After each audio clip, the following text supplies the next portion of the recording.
First of all, let's define worry. There are many ways we could describe it. Worry is fear painting pictures in your mind. And if you watch that mental movie too long, you get a false picture of how things really are. Worry is a mental broadcasting station, and more often than not, it is false or at least distorted propaganda. Worry has that sneaky way of stopping short of giving you all the facts. Worry is often the trickery of mentally filtered facts on the negative side, and the bold declaration that these are all the facts. Worry has the mental audacity to suggest that the elevator only runs one way, down. Many times worry is a 5-alarm bell for a wastebasket fire. And worry is a depletion of constructive emotion. It's wasted mental energy. It's like letting the starter run the battery down when the car won't start.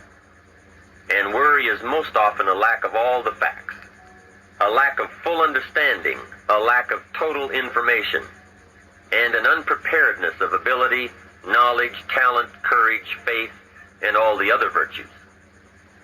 That should give us a better definition of worry, and remember, left unchecked, it can become like a mad dog loose in the house, and the sorrow and pain and regret is too large a price to pay not to do something about it, and to do it now. You see, if you contemplated the total sum of human suffering long enough, it would drive you mad. You must understand how life is. Human suffering, man's inhumanity to man, war, disease, poverty. But it must be in what I call its rightful ratio of your mental and emotional time. So much for what worry is. The next question is, what can I do about it? What is the first step? My best advice on this is to first recognize worry for what it is, admit what it does, and then decide you now want to be free. It first starts with decision on your part. And may I add, well, you should decide. Why let worry continue to take money out of your pocket and bank account? Why let worry any longer keep you from becoming all you can be? Why let it rob you of better friendships, better business, better profits, better results, better communication, better family relations? Why impose your worry on others any longer? It's a burden you can get rid of and a monkey you can get off your back. Why not be rid of those sinking, nagging feelings that all is not going to be well, that you can't do it, that it won't work out for the best? Worry is undue concern that takes up too much of your mental and emotional time. Now, we must all be concerned. Hey, life is no joke except to the jokers. Life and how to live it is a serious matter. It is risky, full of peril, and there are constant threats to the good we want and to the pursuit of happiness. However, it is undue concern, or concern that takes up too much mental time, that begins the harm. It's like a family planning a wonderful trip. While they certainly should be concerned about the condition of the car, the tires, and making sure they pick the proper route, it would be foolish to allow themselves to be completely turned negative with the thought that they might crash and kill the entire family. If that were the case, even if they went, the entire trip would be turned into one nightmare of fear with the specter of chaos looming around every curve, rather than enjoying the wonderful trip they had planned for themselves and their family. A lot of people do that with their entire life. So, start to make these declarations. And if you mean it, they will start you on your way to confidence and adventure, free of the worry habit. Say first, I've had it with worry. I'm tired of being beaten down and hassled with all those negative mental pictures. I refuse to be tricked by false facts. I'm really not that weak. Never again do I want those sick feelings inside, those mental false alarms. I'm tired of the drain on my resources. I'm tired of the embarrassment of the lack of confidence. I don't want people, especially my family, to see me in this state anymore. I've got more to offer. I refuse to let my life be short-circuited any longer by letting my mind run wild with a distorted view of the facts, whether I bring it up or if it comes from someone else. Prove it to yourself. Think back over all the things that you worried about, all the fantastic, catastrophic events that your well-meaning advisors had told you were going to happen. Be pleased that none of them ever happened to you, or else you would not be alive today. 90% of the things you worry about never happen anyway. All of us have had these well-meaning advisors who want to appear larger in the eyes of those they wish to advise, and who immediately rear back and describe every single bad option they can think of that might possibly happen. By the time they have finished, the one who has come for some confidence and some help wonders why he even bothers to live anymore. And the fact is, those things are never really going to happen anyway. Bring to question now what your mind tells you or what others tell you, and pledge not to go for false alarms. "I've had it" is a good beginning. This first step will start you arguing with your worry thoughts. Soon you will start to examine your fears and worries to see if they are valid, and you won't let your mind play those mental tricks any longer. It is possible to destroy any emotion you have, including worry and fear, by a very simple process, and that is, analyze it to death. Drag it out on the table and look at it. Weigh it against all of your past experiences. Make sure this one can stand against all the past facts you have. You will now start to use worry instead of letting worry use you. It's a beginning, being in control instead of out of control. You will now let concern and the first signs of worry prompt you to learn, ask questions, and look at all sides in order to evaluate true, positive, constructive action. Now you can say, "I will let fear advise me of the facts, but I won't let fear tell me these are all the facts. Nor will I let fear determine my reaction to the facts. I will gladly take up the war of faith over doubt, reason over fear, and positive expectation over worry." So talk to yourself right now into a change of attitude. Be persuasive. Go all out. Show yourself the hell if you don't, and the good life of answers and progress if you do. Say to yourself, "What a fantastic feeling it must be to stop the panic drain on my mental energy, emotion, and physical strength." Imagine putting all that saved energy and emotion and strength into my action plans for the good life. Hey, accept the challenge. Believe your beliefs, doubt your doubts, stay on the campaign to give worry a bad time. Like being your own conscientious judge, say, "I've had it with the presentation of a one-sided story. I sustain the objection that worry has failed to bring out all the facts. I despise these mental courtroom maneuvers that try to belittle my client, me.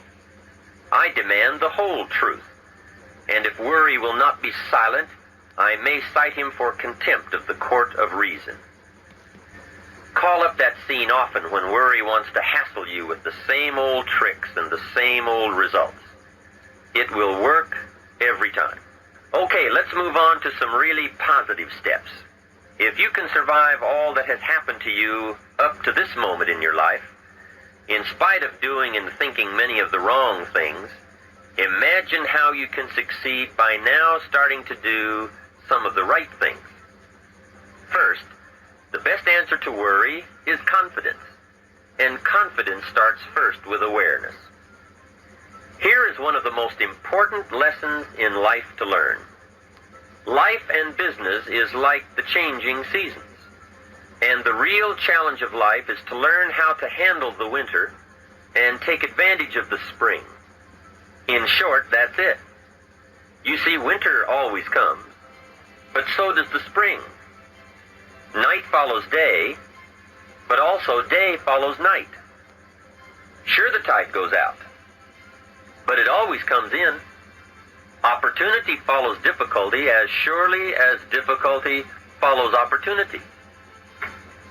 I have written and recorded much on how to take advantage of the spring, how to cash in on life's opportunities, work hard all summer, learn more ways to plant and protect what you invest, and to reap in the fall without complaint, knowing it's your harvest and you've reaped what you've sown. For this subject, however, let's talk about how to handle the winters. Those times when worry, like winter, takes its heavy toll. So, we tell it like it is. Winter always comes. So does the night. Some happenings in our life will always be a cause for concern. And sometimes concern turns to worry, and worry turns to fear. But remember, that is to be expected. Each day, each event, each season brings both expected and unexpected challenges that we must think about and make decisions on. Life is like a stream that flows continuously. The better we understand that, the better chance we have to produce good results out of all of our challenges. May I suggest something to you? I have a friend who is an avid skier. You know something? He can only ski in the wintertime. You can only hunt the elk when the snow falls in the high mountains and drives them down. That's called wintertime. You see, it's all right if it's 12 below. Just be prepared for the winter. And here is a good thought. A full, well-developed human being will find a way to take advantage of the winter, not just handle it. The big challenge is to make something out of each opportunity. Now, if winters are always going to occur in our life, shouldn't we benefit from them too? Come the next winter, you could be on the inside looking out, seated by a warm fire, the company of a good friend, and those unique feelings of security in spite of the circumstances or the season. Begin to know now that the night will pass, and as you learn to grow and progress, you will better understand how to handle every night and better live every day. Here's some of the best advice I have on worry. First, don't be afraid to face the facts of life. It is not negative to understand that the winters always come. Don't be faked out. Don't clip the word impossible out of the dictionary. Sure, the Bible says all things are possible, but I don't really understand all that means. My daughters ask me, have you ever tried putting toothpaste back in the tube? Don't say I don't want to hear the problem. I don't want to see the difficulty. Don't show me the weeds. Don't say anything negative. Only see the positive. That's foolish. There is a thin line between positive thinking and kidding yourself. And remember, there's also a thin line between faith and folly. Here is the key. Humans have the unique ability to see it as it is, and they also have the ability to see it better than it is. One is called fact, the other is called faith. Faith you develop, facts you acquire. The facts you acquire are essential. It's like belief. You constantly must find facts to support your belief. Faith says, I will move mountains. It doesn't say, I will move mountains if someone gives me a bulldozer. I'll move a mountain if they will build me a road up there, if the weather's nice, if they give me a shovel. Faith just says, I will move mountains. Faith doesn't ask for a result to prove its existence. Faith is because it is. And remember, people die for faith. And some people give up everything they own, their life, for faith. Many years ago, over in Vietnam, a Buddhist monk did a very clever thing. He did the ultimate in political dissent. He burned himself to death. That toppled the government. That was faith. worry begets totality. Here is a good prayer. Help me to see it as it is, and help me to see it better than it is, and then inspire me to act. Facts and faith and action. What a combination for personal progress. And action puts fear to flight. An Old Testament phrase says, "Watch the ants, you sluggard. Consider their ways and be wise." Not a bad suggestion. The study of ants. What do they do in the summer to prepare for the winter? That's a lesson in life and survival.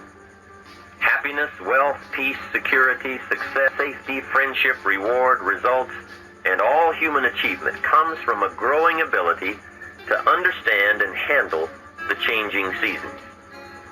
And so we come right back to the theme of our entire enterprise, self-development. Learn to work harder on yourself than anything else. The key to all success in economics or mental health is self-development. It will all change for the better when you change for the better. It's what you become that really counts. And you are the only variable. So a good statement is, you can't be all positive. You can't be all confident. You can't be all faith. But confidence and faith and courage and inspiration can dominate worry and fear. Physical and emotional forces are always at work, and something will win and conquer. Make sure you give yourself the best chance to get mental and emotional domination over all of your challenges. And here is one of the master keys to the good life. Developing the intelligence and accepting the challenge of putting all of your emotional experience into their rightful ratio. Beginning this progress can bring about the most dramatic changes. You see, disappointment is like winter. It always comes. It is foolish to say, don't be disappointed. But you must learn to discipline your disappointment. If it dominates 51% of your time, you're in trouble. Continued heavy disappointment is like 12 months of winter. And 12 months of winter leaves very little alive. Use the guidelines of seasons to adjust to all the meaningful things that happen to you. So concern, fear, and disappointment, like many human emotions, serve a useful purpose as long as they are kept in their rightful ratio. Left unattended, the weeds take over. Disappointment rules. Worry breaks loose. Fear gets the upper hand, and doubt moves in. But managed, worked, given human action with will and knowledge and purpose, and gardens overcome weeds. Faith overcomes doubt, and confidence pushes worry into a small place. The second major key to mastering worry is to respond. Build up inside of you that heavy desire to be free, to get on with building your life and lifestyle. Too much is waiting to delay. Take a new look at your opportunities. Figure out new ways to seize them immediately and make them work for you. And here is the key. Bring a new dedication that you will master yourself with enough discipline to be more than qualified to do the present job and prepare yourself for the next move up. Expose yourself to every stimulation possible that will put all this in perspective. Now let's move on to a very important point, and that is the best answer to worry is confidence. First, self-confidence. I can better handle next winter. I have a strong shelter. It is stocked with supplies. I now know how to take advantage of the spring. I'm going to plant better crops and bigger crops. I can last through the summer. I won't quit this time. I'll study weeds and how to get rid of them. I'll be less frightened of the changing weather and the quick storms. In the fall, I will exercise more care and reap what I have without complaint and blame nothing for the amount of my harvest. I'll learn to save a fair portion so that I can survive the bad seasons when out of control the hailstorm comes and it all goes wrong. Now we must consider this. The most fatal deterrent to self-confidence is guilt. Not doing all you know how to do to the full extent of your present ability weakens the foundation for confidence. The biggest part of worry comes from the lack of this personal confidence. And lack of confidence comes from two major things. First, no goals or plans. And second, no daily discipline to achieve. The inaction to cure or handle small tasks is what starts the guilt process. And that always tends to make you look at what's wrong and expect the worst. So listen to the voices of creative experience. Let nature, experience, wisdom, books, everything speak to you and teach you. Remember, both opportunity and challenge await action. Everything yields to diligence.